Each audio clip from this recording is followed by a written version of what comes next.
What if your words are the new currency?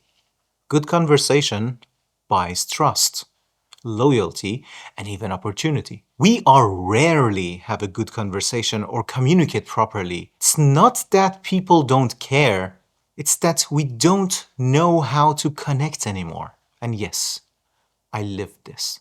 I coach people who lead teams across 3 time zones and still feel unheard. Hey, Saman here.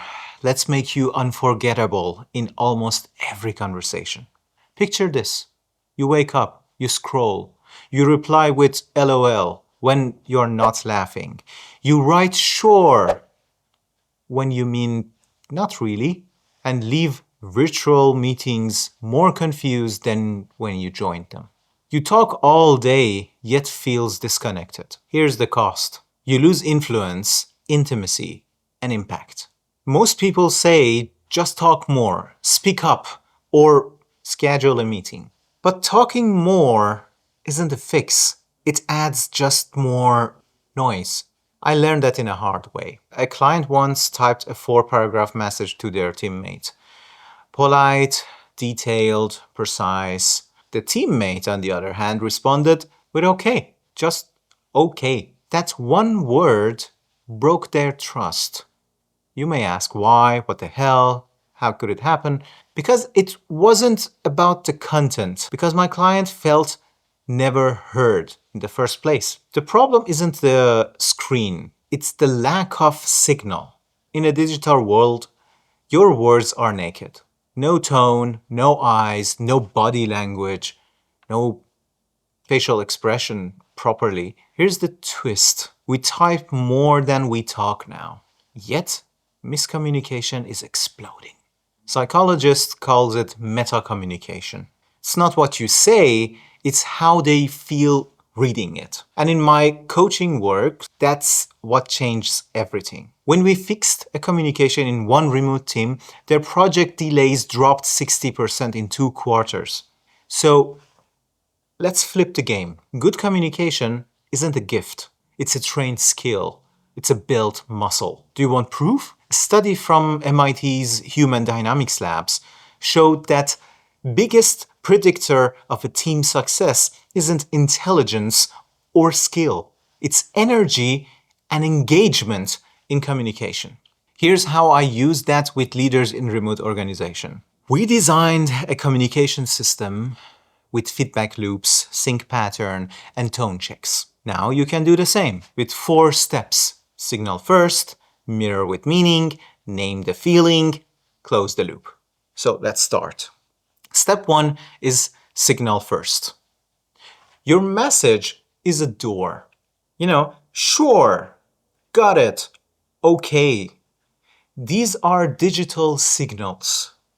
You think you are being efficient, they feel like you don't care. A senior engineer that I once coached used a lot noted. That one word made his whole team stop sharing ideas. They thought he was annoyed, he doesn't have time, he doesn't want to respond, he just was distracted. When we worked together with him, we changed it to got it, thanks. I'll review by 4 p.m. and follow up. Same intent, massively different signal. Step 2. Mirror with meaning. Ever talk to someone that they just nod? You finish and they go, cool. It feels like invisible. It feels like they didn't understand. It feels like they didn't care. In a digital world, this happens all the time. Even if you read that message, they don't feel seen. They don't feel heard. They don't feel understood. Instead, echo their words. It shows you listened, not just skimmed. I worked with the product manager that the team said to her, this can't be done. The project is much bigger than the scope. We can't do this. She replied, okay, let's see. Her team still felt left in the dark. Afterward, we talked and we came to the conclusion that she could have replied with, you're right, the scope grew. I'll draft a new slimmed version tonight. The point is that when you let them know what they said, they listen properly, And at the same time, they feel heard and they feel understand, even in the chat. Now, step 3, name the feeling. We often say, I'm fine, when we are not. And we assume others know how we feel when they don't. In digital work, your tone is invisible. So name it.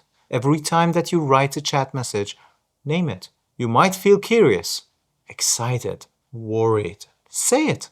I remember working with a team lead who sent perfect briefs. No one followed them. Why? They were so cold, they sounded like a demand. We changed just the opener, and everything changed. We went from, here's the Q4 plan deliverables below, to, I'm excited about where this is going. Here's the Q4 plan. That one emotional cue shifted how people read the same document. So next time that you wanted to say, here's the presentation, say, I'm pumped about this. Here's the presentation, curious to hear what your take is. It's a chat, but you label the emotion. You say you are happy, you're pumped, you're excited, and they will read that with that emotion. Step 4 is close the loop. Digital conversations are full of threads. They drift, they get stalled, they die.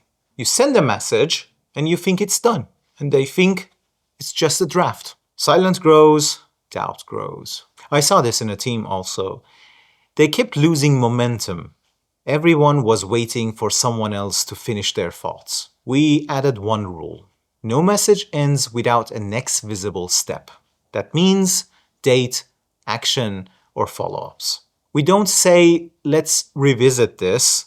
We say, let's revisit this on Thursday, and I will share a document by the end of the day. It sounds obvious, right? But it saved them 10 plus hours of back and forth every sprint. Now it's your turn. What's one message you regret sending this week? Drop it in the comments below. Let's rewrite it together. And if this helped, like, subscribe, and hit the bell. In digital conversations, signal beats noise. Always. The 4 steps. Signal first, mirror with meaning, name the feeling, and close the loop. And one last thing that I always use myself. Say the message out loud. See what emotion it's missing. It rewrites your brain to speak like a human, to write like a human, not like a robot. And you put your emotion in that text message next time. You've got the words. Now give them weight. Thank you for watching.